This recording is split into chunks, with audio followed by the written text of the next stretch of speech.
क्या बिहार वाकई पीछे है? क्या बिहार इंडस्ट्री में पिछड़ गया? चलिए आज इसी पर चर्चा करते हैं बिहार शक्ति फॉर यू चैनल में। नमस्कार।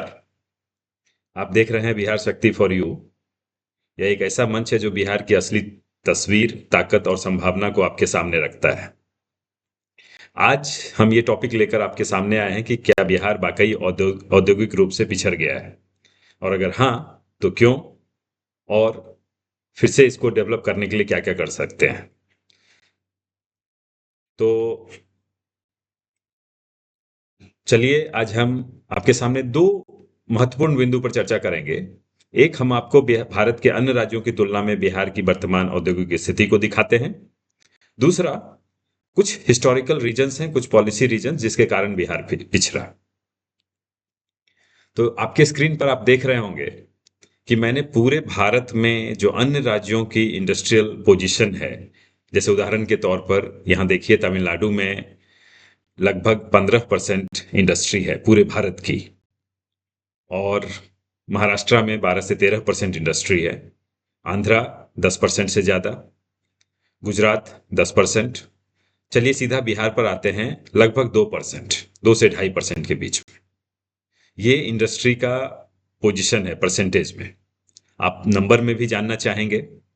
आप नंबर में देखिए, मैंने ऊपर से 3 राज्य और एक बिहार, 4 राज्यों की तुलना की है। आप देखिए तमिलनाडु में कितनी फैक्ट्रियां हैं, लगभग 39,000। महाराष्ट्र में 31,000 प्लस, आज के डेट में हो सकता है थोड़ा और ज्यादा हो। गुजरात लगभग 30,000, और बिहार 3,400। चलिए मान लेते हैं कुछ और बढ़ा, 3,500। अगर इंडस्ट्री की संख्या देखिए, बिहार में लगभग 10वां हिस्सा है तमिलनाडु का, महाराष्ट्र का ऑलमोस्ट 10% ओनली। तो जो इंडस्ट्री का औद्योगिक उत्पादन है वो भी लगभग तमिलनाडु में 4 लाख करोड़ का है, महाराष्ट्र में 4.5 लाख करोड़ का है, गुजरात लगभग 4 लाख करोड़ से ऊपर का है, और बिहार 45,000 करोड़। आप अंदाजा लगाइए यहाँ पर कि ये भी लगभग 10% इसका वैल्यूएशन है। यहाँ से जो प्रोडक्ट निकल रहे हैं वो लगभग मात्र 45,000 करोड़ के आसपास की उसकी वैल्यू है।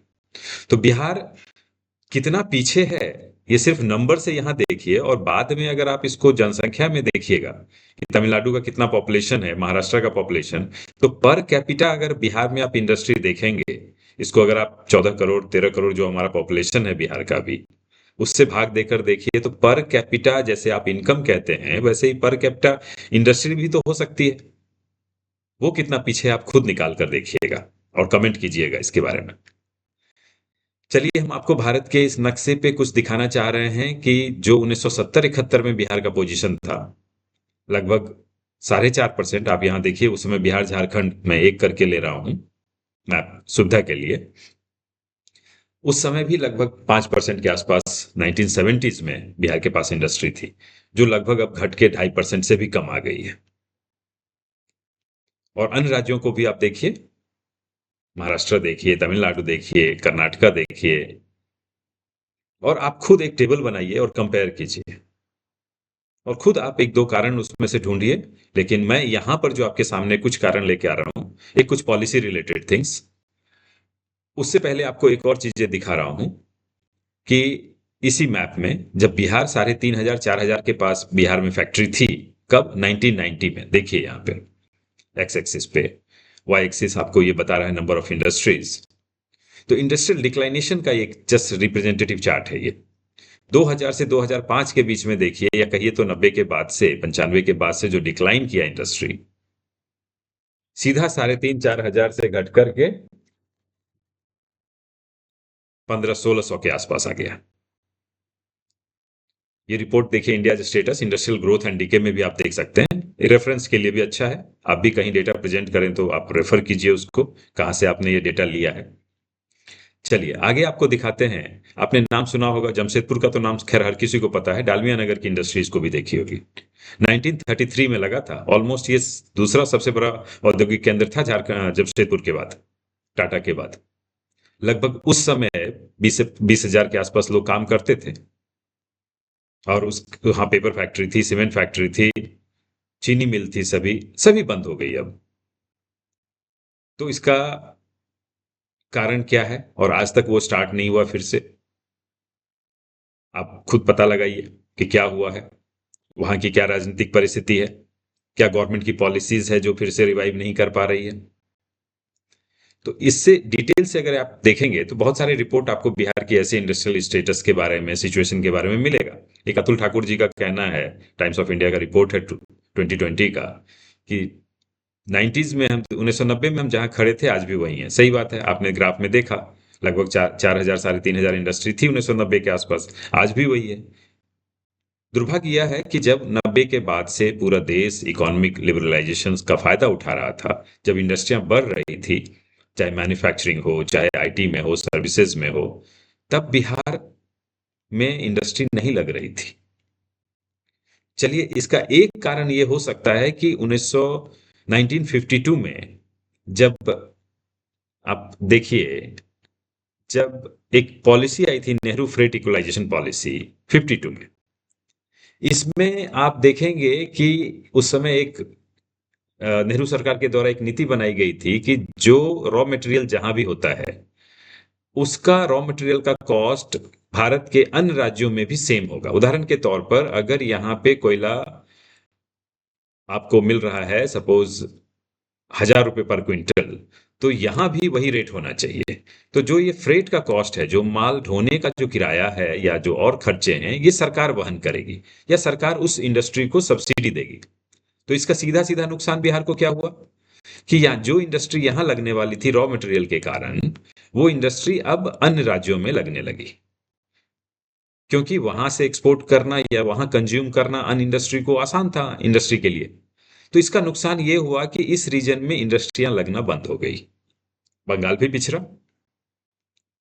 तो जो वो पॉलिसी आई, तो फिर उसका फायदा बिहार को ये नहीं मिला कि ठीक है भाई, यहाँ जो इंडस्ट्री लग रही है या जो बाहर से सामान आ रहा है, उसका जब बिहार में माल जाएगा, तो उसका, उसको बिहार की इंडस्ट्री को भी फायदा होगा।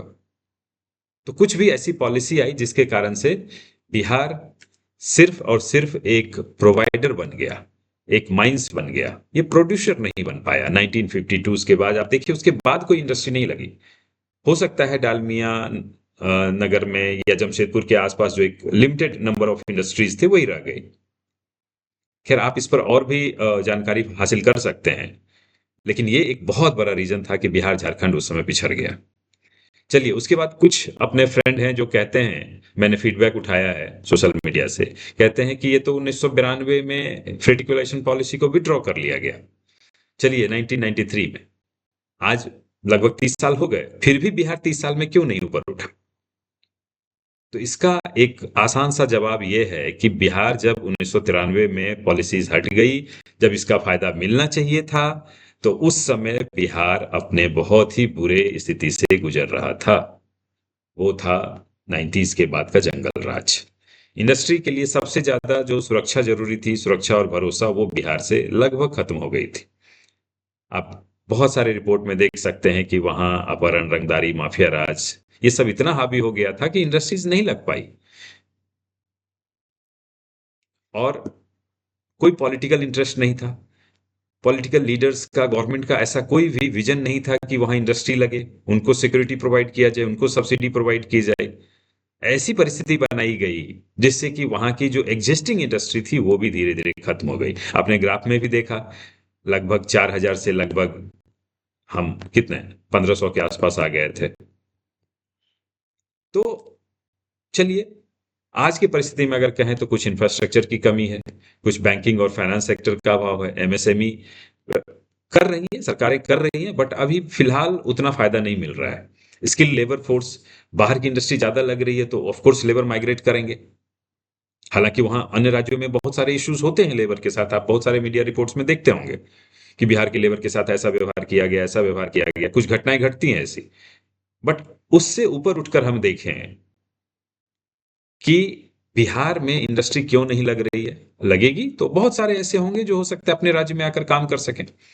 तो अभी की जो भी गवर्नमेंट है, अगर उनको इंडस्ट्रियलाइजेशन पे काफी ध्यान देना होगा।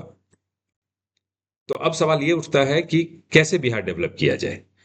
तो अन्य राज्यों में जो इंडस्ट्री को डेवलप करने के लिए कुछ खास प्लान बनाया गया, उसमें स्पेशल इंडस्ट्रियल जोन बनाए गए, पॉलिसी रिफॉर्म किया गया, टैक्स रिलीफ दिया गया, ईज ऑफ डूइंग बिजनेस, इसमें भी आप देख सकते हैं, ये आपका अच्छा टॉपिक है ऐसे का भी, ईज ऑफ डूइंग बिजनेस में बिहार कहाँ है।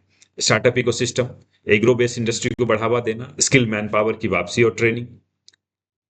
तो एक इन सब को देखने के लिए वर्तमान में मैंने आपके सामने जस्ट ये बिहार का मैप रखा है, आप किसी भी जिले से हो सकते हैं, आप देखिए कुछ खास जो प्रोसेस जो जो इंडस्ट्री लगी हुई है बिहार में, या अभी पटना देखिए जो फूड प्रोसेसिंग आईटी पार्क वगैरह, मुजफ्फरपुर आप जानते हैं लीची खाद्य उत्पाद भागलपुर रेशम का, गया देख लीजिए, बेगूसराय बरौनी देखिए, ऑलमोस्ट एशिया की one of the largest refinery, oil refinery है।